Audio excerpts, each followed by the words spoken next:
सवालात तो बहुत से हैं और हंगामा खेज हैं। सदर जो बाइडेन ने अफगानिस्तान से अमरीकी और नेटो फौजी दस्तों के इनखला के लिए मई 2021 की बजाय 11 सितंबर 2021 की तारीख तय की है।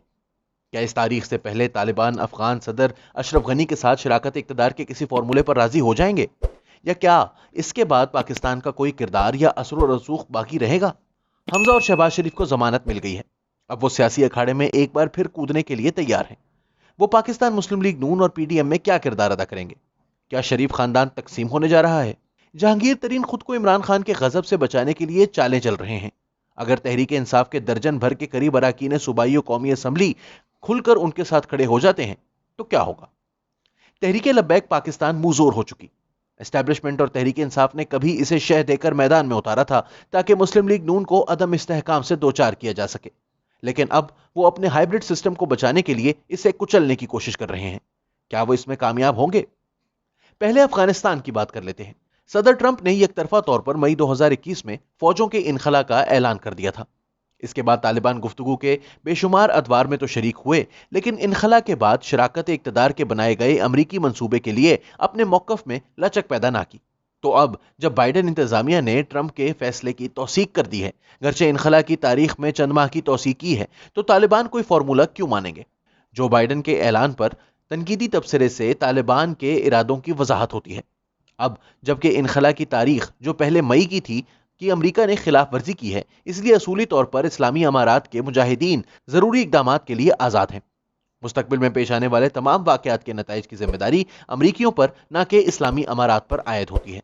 इस्लामी अमारात मुकम्मल तौर पर आज़ाद खालिस इस्लामी निज़ाम के क़याम पर कोई लचक नहीं दिखाएगी। 2001 से 2021 तक लड़ी जाने वाली क्लासिकल गोरिल्ला जंग में तालिबान ने बहुत कामयाबी से वक्त गुजारकर अपनी मर्जी का मौका पैदा कर लिया है। मुल्ला उमर का मशहूर बयान सामने आया था, अमरीकियों के पास घड़ी है, हमारे पास वक्त। खदशा है कि अमरीकी फोर्सेस के इनखला से अफगानिस्तान में खाना जंगी शुरू हो जाएगी और हथियारों की फराहमी और आलमी बरादरी की इमदाद के तात्तुल की वजह से गनी हुकूमत मुनहदम हो जाएगी। तालिबान या तो तमाम पश्तून, उज़्बक और ताजिक मुजाहिमत को कुचल डालेंगे, या फिर अफगानिस्तान में नस्ली बुनियादों पर तकसीम की लकीरें गहरी हो जाएंगी। ताकतवर हमसाए अपने साथ वाबस्तगी रखने वाले धड़े के पीछे खड़े हो जाएंगे। जब तालिबान ने 1997 से 2001 तक काबुल पर हुकूमत की थी, तो उन्होंने पाकिस्तान के साथ खिंची ड्यूरन लाइन को तस्लीम नहीं किया था। उस वक्त उन्होंने ओसामा बिन लादेन को पनाह दी थी। इस पर अमेरिका ने मुश्तइल होकर उन पर आग व आहन की बारिश कर दी। उस वक्त उन्होंने किसी अमेरिका मुखालिफ दहशतगर्द ग्रुप को पनाह नहीं दे रखी, लेकिन वो पाकिस्तान मुखालिफ ग्रोहों जैसा कि तहरीक तालिबान पाकिस्तान को पनाह फराहम करेंगे, जिनके साथ उनके हमेशा से अच्छे ताल्लुकात रहे हैं।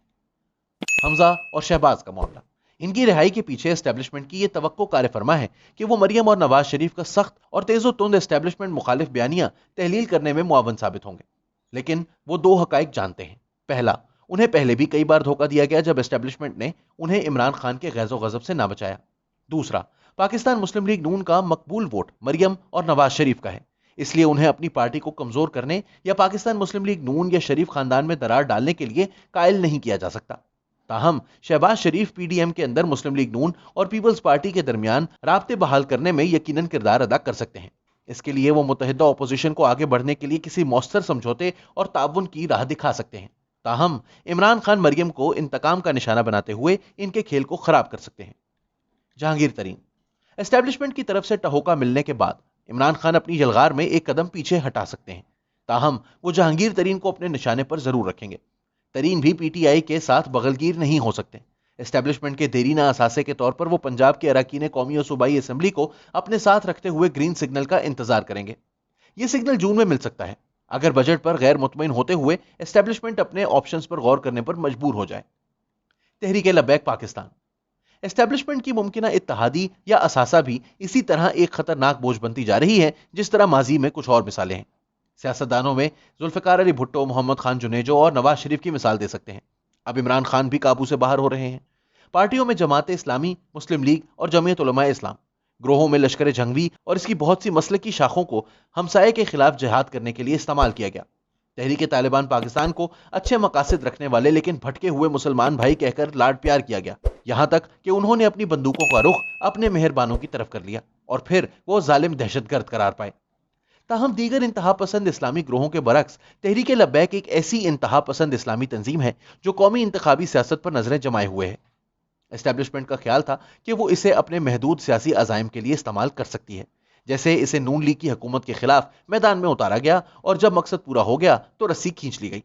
لیکن بدقسمتی سے لبیک نے خطرناک حد تک پر پرزے نکالنا شروع کر دیے۔ تیزی سے سنگین ہوتے ہوئے بے روزگاری، غربت اور سماجی گراوٹ کے ماحول میں عوام کٹر مذہبی نظریات کی طرف مائل ہو سکتے ہیں۔ در حقیقت سول ملٹری اشرافیہ نے جس طرح اسلامی علامات، قوانین اور روایات کو سیاسی طاقت اور دولت حاصل کرنے کے لیے استعمال کیا ہے، تحریک لبیک نے بھی اسی حربے کو اپناتے ہوئے غریب اور مفلس افراد کے جذبات ابھارے ہیں۔ اس طرح وہ حکمرانوں کو چیلنج کرنے اور ان کی ساکھ خراب کرنے کی پوزیشن میں آ چکے ہیں۔ اس لیے لبیک کے خطرے کا تدارک کرنے کے لیے اس پر پابندی لگانا کام نہیں دے گا۔ اب شاید بہت دیر ہو چکی ہے۔ یہ کسی بھی وقت کسی نئے نام سے پہلے سے کہیں زیادہ توانائی سے سامنے آ جائے گی۔ در حقیقت موجودہ ہائبرڈ نظام مرکزی دھارے کی معتدل مزاج سیاست اور معاشی ترقی کو برقرار رکھنے اور اسے سیکیورٹی اسٹیبلشمنٹ کی بجائے عوام کی فلاح و بہبود پر خرچ کرنے میں جتنا ناکام ہوتا جائے گا، تحریک لبیک کے پنجے اتنے ہی پھیلتے اور طاقتور ہوتے جائیں گے۔ یہ ریاست اور معاشرے کو اپنی لپیٹ میں لیتے ہوئے ایسی افراتفری پھیلا سکتی ہے جس کے نتیجے میں ریاست منہدم ہو جائے گی اور غیر ملکی مداخلت ناگزیر ہو جائے گی۔ یہ مستقبل میں پیش آنے والے واقعات کی صرف ایک جھلک ہے۔